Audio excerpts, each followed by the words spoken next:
Muy buenos días, amigos. Les saluda Leslie Yata Ramírez en la dirección de la portal web Entérate con Leslie.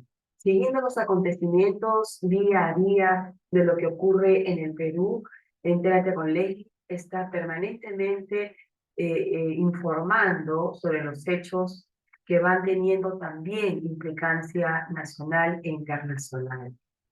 Hoy vamos a tratar el tema de la prisión preventiva contra el expresidente Pedro Castillo, quien recordamos que dio el golpe de Estado. Bueno, el juzgado supremo de investigación consideró que debe estar 18 meses en prisión por bajo detención preventiva y mandato de comparecencia contra el ex premier Aníbal Torres. Sin embargo, falta todavía resolverse la condición jurídica de la señora Betsy Chávez, ex premier, quien a través de su cuenta Twitter en redes sociales, pues viene convocando a la violencia en el país. Está esperando el Congreso de la República para ver la denuncia constitucional, levantar el fuero y ponerla a disposición de la justicia. Está esperando el Congreso de la República para poder abocarse a ese tema. Y desde ahí es donde se está originando toda esta violencia en el Perú. Vamos a conversar con el doctor Oscar Cubas Arrueto, especialista también en Derecho Penal e Internacional, y vamos a conversar con él los pormenores de la detención preventiva contra el golpista Pedro Castillo y también sobre estos últimos twitters de la señora Betsy Chávez, si es que también delinea con comportamientos delictivos muy independientemente de los que haya cometido con el golpe de Estado. Muchísimas gracias. Vamos a regresar entonces con el doctor Oscar Cubas Barruetos en breve. Ustedes. Bien, amigos, regresamos al bloque de actualidad con el doctor Oscar Cubas Barruetos, especialista en Derecho Penal e Internacional. Doctor, muy buenos días y muchísimas gracias nuevamente por estar en el programa Entérate con Leslie. Muy buenos días, Leslie, muchas gracias por la invitación. Doctor Oscar Cubas, de primera fuente, ¿qué opinión le merece la resolución dictada ayer de prisión preventiva? Se queda 18 meses en la cárcel el golpista Pedro Castillo Terrones y mandato de comparecencia restringida para Aníbal Torres. ¿Qué opinión le merece para poder ir desgregando los temas en particular? Eh, Bien, a ver, hasta el momento lo que he podido hacer es visualizar, ¿no? Visualizar la audiencia ayer, poco más de 3 horas, ¿no? La resolución en sí todavía No no la he la podido, presenta. no la tengo, ¿no? Sin embargo, me parece dentro de lo esperado, ¿no? Debemos tener en cuenta que el expresidente Castillo fue detenido en flagrante delito. Ya había habido una detención preliminar que incluso fue convalidada. Eh, Luego, ante la presentación de la disposición de formalización y continuación de la investigación preparatoria, se presentó este requerimiento de prisión preventiva que está bastante motivado, ¿no?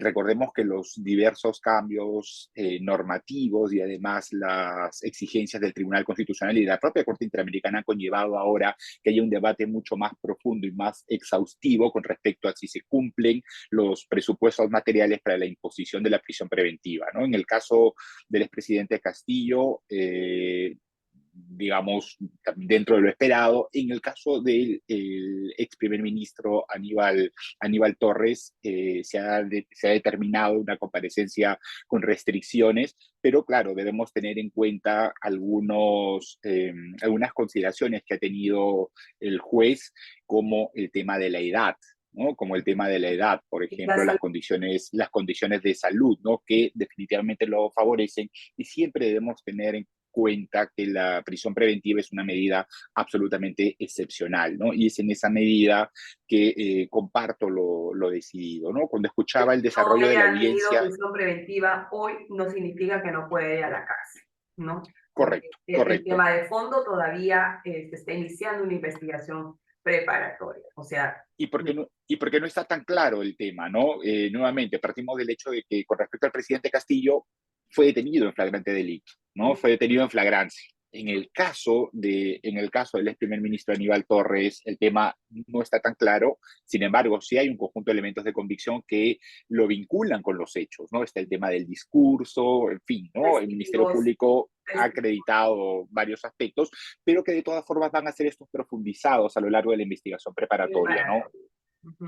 Pasemos a otro punto, doctor Oscar Cubas, y es el estado de emergencia. No se ha dictado el estado de emergencia a nivel nacional por los hechos que ocurren en nuestro país.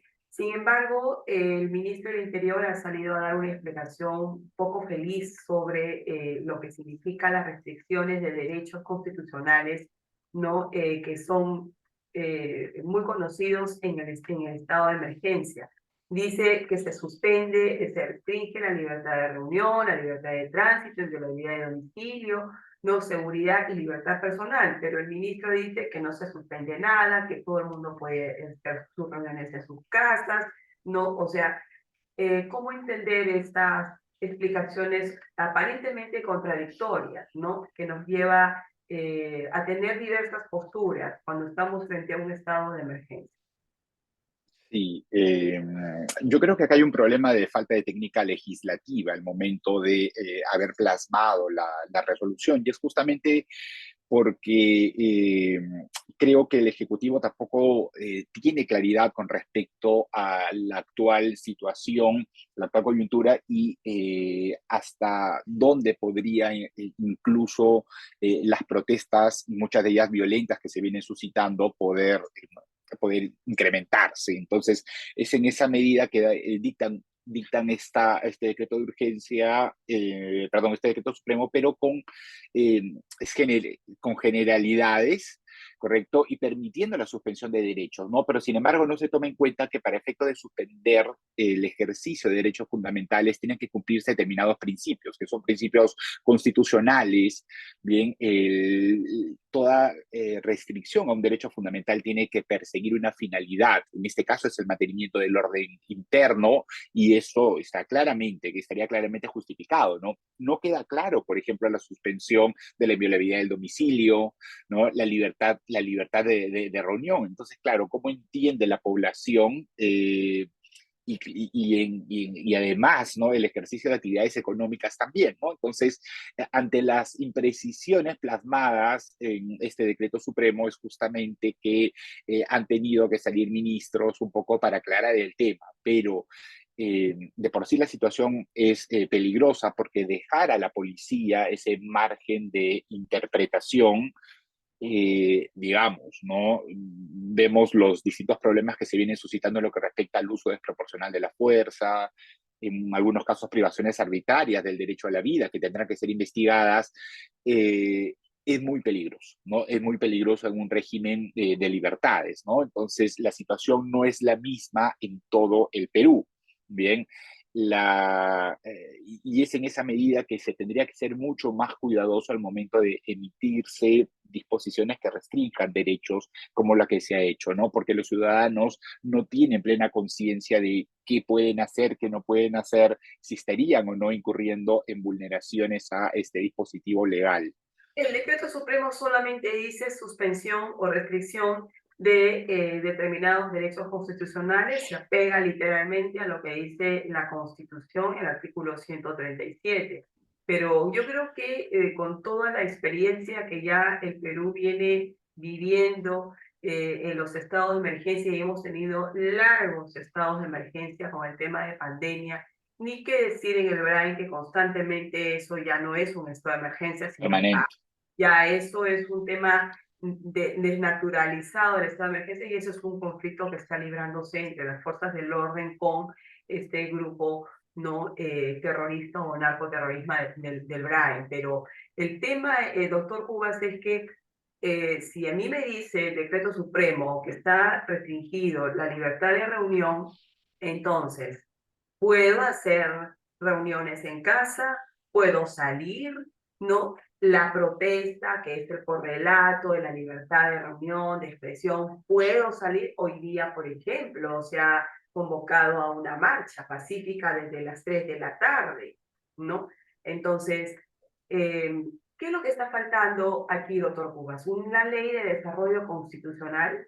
respecto al tema del estado de emergencia cuando se suspenden estos derechos. Usted lo ha dicho, la población no sabe por dónde ir, qué voy a hacer, ¿no? Ahora, para que me responda esa pregunta. Dos, doctor Cubas, por ejemplo, en el tema de la inviolabilidad de domicilio, concuerdo en lo peligroso que esta restricción se da en esta coyuntura, porque puede, por ejemplo, entre vecinos o entre vecinos que no se llevan, por ejemplo, que son enemigos o entre personas que quieran dañarse, ya supongamos, le dan una llamada a la policía y le dicen, en la casa de fulano o fulana se está llevando a cabo una reunión de tipo sospechoso y viene la policía y te allana, ¿no?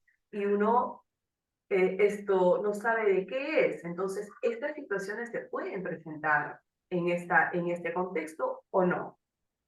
Sí, definitivamente podrían suscitarse. Eh, Vamos a ver, lo que se requiere obviamente ante una norma como esta y donde la Policía Nacional del Perú va a tener, digamos, la voz cantante, porque de acuerdo a la Constitución, que es el encargado del mantenimiento del orden interno, es capacitación, ¿no? Es capacitación. Y podemos encontrar efectivos policiales que tienen, digamos, una buena capacitación, pero lamentablemente no todos los efectivos policiales la tienen. Pueden darse casos de arbitrariedades que podrían cometerse justamente producto de esta norma, ¿no? Estás graficando, poniendo algunos ejemplos de situaciones que podrían suscitarse y que definitivamente, estando además próximos a fiestas navideñas, a reuniones, en fin, ¿no? Podrían presentarse, ¿no? Hay principios que es importante que todos los operadores, todos los agentes estatales nos manejen, ¿no? El principio de proporcionalidad, razonabilidad, ¿no? Pero definitivamente podrían presentarse situaciones, lo señalas, ¿no? Denuncias falsas y en muchas oportunidades, incluso fuera de situaciones de declaratoria de estado de emergencia también se han presentado, bien, y con consecuencias terribles. Doctor Cubas, por ejemplo, yo recuerdo una experiencia muy personal. Cuando yo era todavía una niña, o sea, hace muchos años atrás, en los años 80, estábamos en plena subversión en el Perú Sí, y estábamos en un estado de emergencia. Ahora comprendo muchas cosas, pero parece ser que se dio una denuncia falsa a un vecino mío y vino todo un contingente policial y la verdad es que no nos pidieron permiso para ingresar. claro. Simplemente ábranos la puerta o la tumbamos, porque tenemos que, no es mi casa, sino en la casa de un vecino, pero eran casas aledañas, conjuntas, entonces que nos dieran las facilidades para que puedan ellos estar en las azoteas. Entonces, este tipo de situaciones se pueden presentar en un estado de emergencia como el que se ha decretado, que yo creo que es bueno que se haya decretado, pero no, hasta el momento no hay esta explicación realmente muy clara sobre la restricción de derechos. Y el ministro, pues, lo que ha hecho es más confundir a la población. Sinceramente, lo que ha hecho Sí, es confundirla, ¿no? Entonces, ahora, sí. y la libertad de tránsito, ¿cómo se interpreta la restricción de la libertad de tránsito en este contexto? Bueno, hay en principio, y lo señalabas, ¿no? Como parte del derecho a la libertad de reunión pública y pacífica, bien, entenderíamos que lo que, digamos, es dentro legalmente sería posible una restricción a la libertad de reunión pública pacífica, es decir, una restricción al derecho a la protesta, pero sin embargo vemos, ¿no? Que incluso en algunas zonas del Perú, las propios efectivos policiales y en algunas regiones también efectivos militares están acompañando a pobladores que están ejerciendo su derecho a la protesta, ¿no? Entonces, claro, todo restricción a derechos fundamentales tiene que darse en el marco de la proporcionalidad y la razonabilidad, ¿no? Y por eso le señalaba que es muy importante la capacitación a las fuerzas policiales, porque si vemos que hay pobladores, parte de la población, grupos de personas manifestándose, esto no tendría por qué ser reprimido. ¿no? No tendría por qué ser reprimido. Creo que el gobierno ha pensado en establecer una norma general que otorgue amplias potestades en el caso se requiera, ¿no? Digamos, personas que ejercen la protesta pero se exceden, destruyen propiedad pública, privada, luego huyen, ingresan a un domicilio, la policía estaría facultada para ingresar o no. Sí, Sí estaría ingresada para, no sé si estaría facultada para poder ingresar, sí. ¿correcto? Entonces, digamos, para esos casos, pero definitivamente esto conlleva un manejo que requiere una capacitación, además, en lo que respecta a enseñanza de derechos humanos a las fuerzas policiales y sobre todo temas de casuística, ¿no? Tú ponías un ejemplo no muy bueno con respecto a una intervención policial, un allanamiento ¿no? que se llevó a cabo cuando eras menor de edad, ¿no?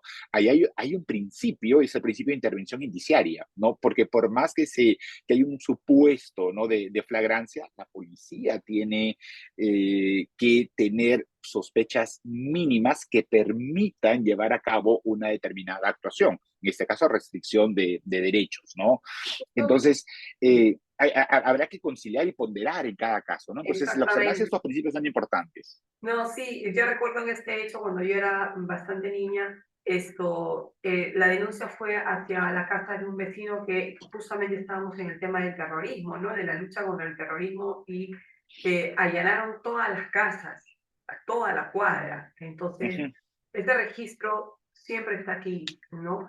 Entonces, estas situaciones sí pueden ocurrir en este contexto en cuanto a la inviolabilidad de domicilio, para que más o menos vaya quedando claro. Pero yo creo que de todas maneras se tienen que hacer precisiones constitucionales, ¿no? Respecto a esta suspensión de derechos, porque son nuestros derechos fundamentales, ¿no?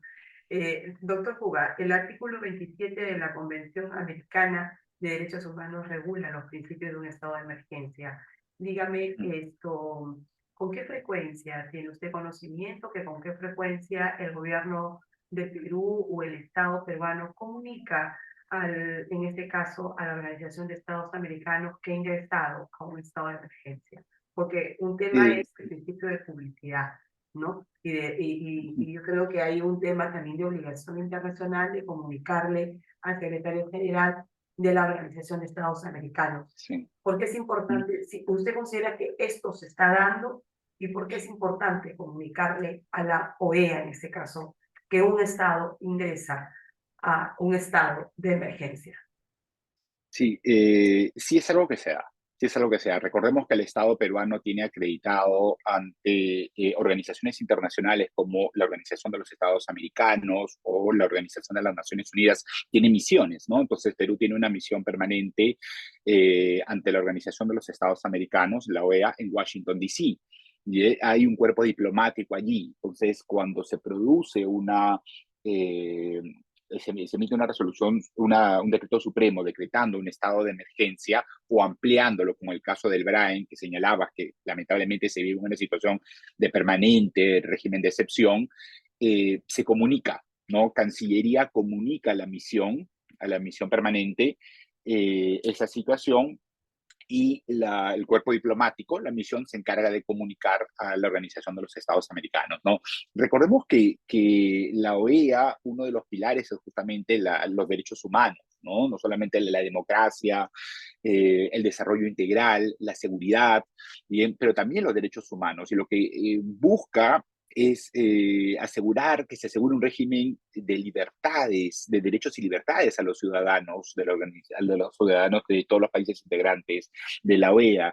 Y claro, la Comisión Interamericana, además, como uno de los órganos de esta organización internacional, tiene como una de sus misiones monitorear el cumplimiento de las obligaciones internacionales, la observancia, la defensa de los derechos humanos en los países de la región, ¿no? Entonces, es muy importante que el Estado cumpla con comunicar a las organizaciones internacionales bien cuando se decreta un régimen de excepción, porque lo que se espera es que los ciudadanos vivan en democracia y donde los derechos humanos sean respetados y estén efectivamente garantizados. Entonces, para poder facilitar y que las organizaciones internacionales cumplan con su misión de monitoreo de la situación de derechos humanos, es importante esta comunicación, pero sí se hace. Ok. Y lo último, ya para cerrar la entrevista, La señora Betsy Chávez, ex premier, viene tuiteando desde sus redes sociales el alzamiento, viene convocando a la violencia a raíz ya de las muertes de personas que están enfrentándose con las Fuerzas Armadas, la Policía Nacional. eh, Viene incitando, ¿no?, el levantamiento de sectores con violencia, a quemar las ciudades, ¿no? Entonces, a tomar Lima. Eh, Dígame, ¿qué comportamientos delictivos se esbozan en estos twitters, ¿no? Porque es importante que la ciudadanía sepa que esta convocatoria que hace la señora Betsy Chávez está, ¿no? En la esfera de comportamientos delictivos. Entonces, me gustaría saber su opinión.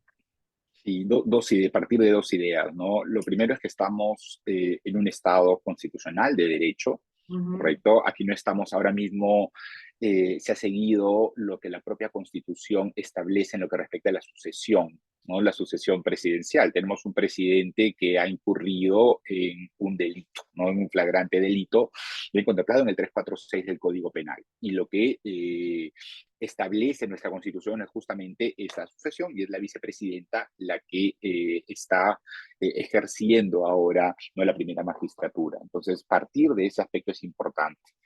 El segundo aspecto es que la libertad de expresión tiene límites, ¿no? La libertad de expresión tiene límites y la ex primer ministra Betsy Chávez, si bien tiene derecho fundamental a ejercer libremente, opinar, bien, lo que está haciendo es instigación a delito de rebelión. ¿No? La responsabilidad penal tiene varios niveles. Bien, ella no tiene que alzarse en armas para que se le pueda imputar responsabilidad penal. Ahora, tengamos en cuenta que ella ya está siendo investigada por el delito de rebelión que el presidente Castillo llevó a cabo la semana pasada y está siendo investigada. Vamos a ver los siguientes pasos que da el Ministerio Público, bien, y podríamos estar aquí ante un segundo hecho, bien, ante un segundo hecho. El nivel de responsabilidad de instigación tiene que ver con el hecho que una persona determina a otra o a otras a cometer el hecho delictivo. ¿Correcto? Entonces hay dos niveles: autoría, donde tenemos el autor mediato, donde está el autor intelectual, bien, el coautor, y en el caso de participación se tiene instigación y se tiene complicidad, que puede ser primaria, secundaria. En este caso, esos tweets claramente determinan que ella está impulsando a la población a alzarse en armas, a desconocer el gobierno constitucional actual y a buscar cambios, ¿no? A buscar cambios en el orden constitucional. Entonces, sí podría imputársele un segundo hecho delictivo, bien tipificado en el 346 del Código Penal, ¿no? Instigación al delito de rebelión. Me quedó clarísimo porque la ciudadanía también tiene que entender que una cosa es expresar, opinar respecto de un tema, manifiesto mi desacuerdo o mi acuerdo, mis controversias, pero otra muy distinta es ya irme, cruzar la línea, ¿no? Y que esos hechos tengan pues carácter delictivo, ¿no? Doctor Jacuba, muchísimas gracias por esta entrevista, ha sido muy clara como de costumbre y le agradecemos por estar nuevamente en la plataforma de Entérate con Leslie. Muy buenos días. No, muchas gracias a ti por la invitación. Hasta luego.